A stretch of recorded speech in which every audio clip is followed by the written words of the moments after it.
करता है। अभी एक भी आइटम डिलीट नहीं किया तो इस वजह से एम्प्टी लिस्ट, क्योंकि देखिए डिलीट काउंट में हमने क्या दिया था 0, एक भी डिलीट नहीं किया तो इस वजह से एम्प्टी एरर दे रहा है। क्लियर है स्प्लाइस? Yes sir.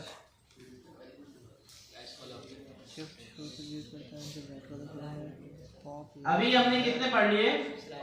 5 पढ़ लिए ना। अभी हम ये 6 पढ़ रहे हैं, 6 के बाद फिर 20 और है एरे के, सही। और ये एरे के सिर्फ, फिर आगे जितनी भी चीजें जावास्क्रिप्ट में होती रहेंगी उसके भी 10 20 10 20 10 20 और ये सारे याद रखने होंगे, ठीक है।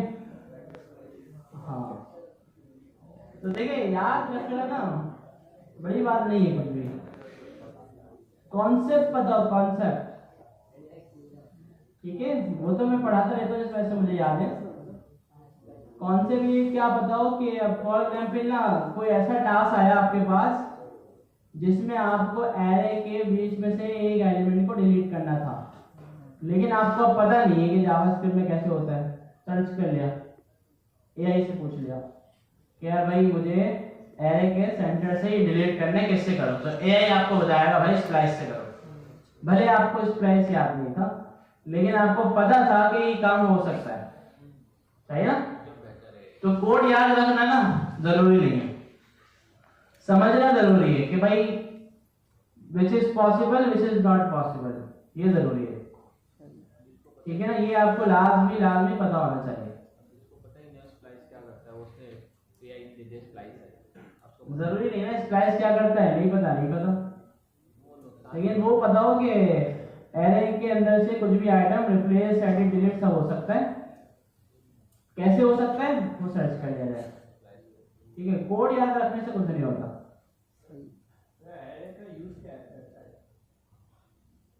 उठ गए कहाँ थे भाई? एरे में हम मल्टीपल वैल्यूज को स्टोर कर सकते हैं। जैसे भाई मुझे एक वेबसाइट बनानी है, मैं चाहता हूँ उस वेबसाइट में क्या होगा, जितने स्टूडेंट्स क्लास में बैठे हुए हैं सबके नाम शो हो रहे होंगे। अब सबके नाम मुझे कहीं ना कहीं स्टोर करने पड़ेंगे, उसके बाद ही मैं शो कर सकूंगा, ऐसा ही ना। बगैर स्टोर करे तो मैं शो नहीं कर सकता, या तो हार्ड कोडेड एचटीएमएल पे करूं। अभी जावास्क्रिप्ट की बात हो रही है, ठीक है। तो अगर मैं अलग अलग वेरिएबल भी बनाऊंगा ना तो बहुत लंबी हो जाएगी। अब कह रहे किसमें से आ रही है?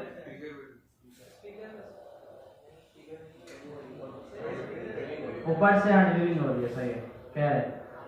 तो एक एक सिंगल वेरिएबल बनाऊंगा, लेकिन ये वाली लॉजिक भी सही नहीं है। आपको स्पीकर में से आ रही है, तो आवाज स्पीकर से नहीं आ रही है, क्या करोगे यार,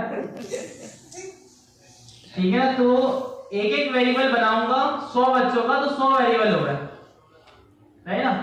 उसको मैनेज करना मुश्किल होगा। इससे बेहतर है एक वेरिएबल बनाऊंगा और एरे के अंदर सारे बच्चे डाल दूंगा और उसको मैं यूज कर लूंगा।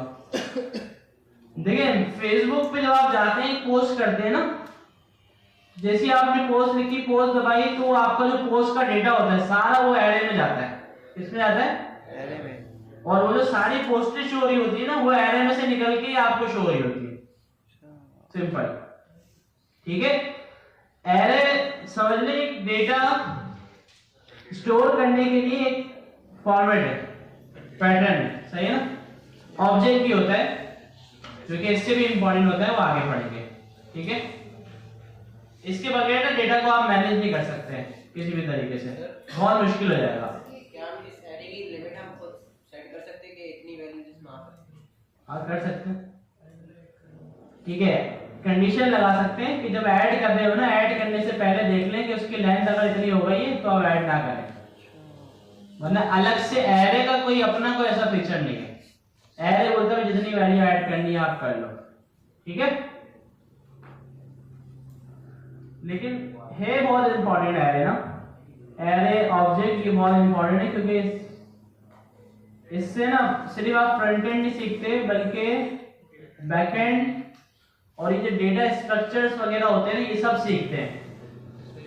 कि आप जैसे आपको एक बड़ी वेबसाइट बनानी होती है ना, उसका स्ट्रक्चर कैसा रखना है ये सोचना, फॉर एग्जाम्पल आपको एक ई कॉमर्स वेबसाइट बनानी है, उसमें बहुत सारे प्रोडक्ट्स हैं वो आप सेल कर रहे हैं और कस्टमर्स हैं, ऑर्डर्स आते हैं, कैटेगरीज हैं, तो आप कैटेगरीज कहाँ रखें, प्रोडक्ट्स कहाँ रखें, प्रोडक्ट्स का फॉर्मेट क्या होना चाहिए, क्या क्या होना चाहिए, ठीक है, फिर कस्टमर का डिटेल किस तरह से स्टोर की हुई हो, तो सारा जो भी डेटा है ना, इसको मैनेज करने के लिए हमें एरे, ऑब्जेक्ट वगैरह ये सब आना चाहिए, ठीक है। तो अब हमारे पास बेसिक मेथड में लास्ट है स्लाइस, ठीक है। स्लाइस का काम होता है कि जैसे हमारे पास एक बहुत बड़ी एरे है और उस एरे को ना चंक्स में तोड़ना है, सही ना। जैसे अब मेरे पास थी 500 स्टूडेंट्स की एरे, मैं चाहता हूं मेरे पास ना 100 करके आए, ठीक है, ताकि मैं उसको यूआई पे शो करा सकूं 100 करके। जैसे आप देखते हैं फेसबुक पे स्क्रॉल करते हैं ना, तो नीचे पे दूसरी पोस्ट लोड होती है, पहले से सारी लोड नहीं होती। तो अगर एक साथ सब लोड हो गई ना, तो फेसबुक तो गई, कभी भी ऐसा नहीं हो सकता। पता नहीं इसमें कितनी बिलियंस ट्रिलियंस पोस्ट होंगे, ठीक है ना, फेसबुक के अंदर, तो सारी कभी भी एक साथ लोड नहीं होती, बल्कि आपके पास समझे 10 पोस्ट लोड हो गई, आप स्क्रॉल करें, जैसे ही आप 6ठी 7वीं पोस्ट पे पहुंचे ना, आगे 10 और लोड होगी, तो आपको एक्सपीरियंस बहुत अच्छा मिलता है और आप स्क्रॉल करते करते सारा टाइम जाया करते हैं, ठीक है ना। अगर ये एक्सपीरियंस गंदा मिलता है ना, जैसे 10 पे पहुंच गए और लोडर चल रहा है, अगली पोस्ट आ रही है, तो फिर आप शायद कम यूज करते हैं। तो फेसबुक ने जब भी इसको इस तरह अच्छा बनाया है, खास तौर पे टिकटॉक ने, है ना, अच्छा एक्सपीरियंस मिलता है ना, कि एक वीडियो आप देख रहे हैं, वीडियो देखते देखते अगली 4 लोड हो चुकी होती है, जब आप नेक्स्ट पे जाते हैं ना, बड़ी स्मूथली रेंडर होती है वो, ठीक है। तो ये किस लिए होता है, ये यूजर एक्सपीरियंस अच्छा बनाने के लिए, यूजर जो है ना ऐप पे टिका रहे, ठीक है, जहां उसको लोडिंग नजर आएगी वो चले जाएगा, जाहिर सी बात है। तो ये इस तरह से काम होता है, और सारी एक साथ लोड करवा भी नहीं सकते, क्योंकि आपका मोबाइल फोन इतना लोड नहीं ले सकता, ब्राउजर इतना लोड नहीं ले सकता, ठीक है। इसमें ये भी होता है कि जैसे खास तौर पे पाकिस्तान में इतनी स्क्रॉलिंग होती है, तो कम से कम 1000-2000 पोस्ट, बल्कि कम बता रहा हूं, ज्यादा हो जाती होगी। तो जब एक पोस्ट की लिमिट होती है, उतनी हो जाती है ना, तो ऊपर वाली पोस्टों को ना रिमूव करना शुरू कर देते हैं। प्लेटफॉर्म जो है ना, वो क्या करता है, ऊपर वाली 10 को, आगे से 10 ऐड हुई, पीछे वाली 10 रिमूव हो गई, ताकि जो हमारा मोबाइल है वो बर्दाश्त कर सके। अब मोबाइल में इतना कंटेंट आ जाएगा, जब बहुत हेवी हो जाएगा, मोबाइल बर्दाश्त नहीं कर सकेगा। और आजकल जो छोटे-छोटे मोबाइल में भी बड़ा अच्छा एक्सपीरियंस मिल रहा होता है, इसी वजह से, क्योंकि उसकी जो लॉजिक्स है ना, वो बड़ी अच्छी बनी हुई होती है, ठीक है ना, हर किसी को अच्छा एक्सपीरियंस मिलता है।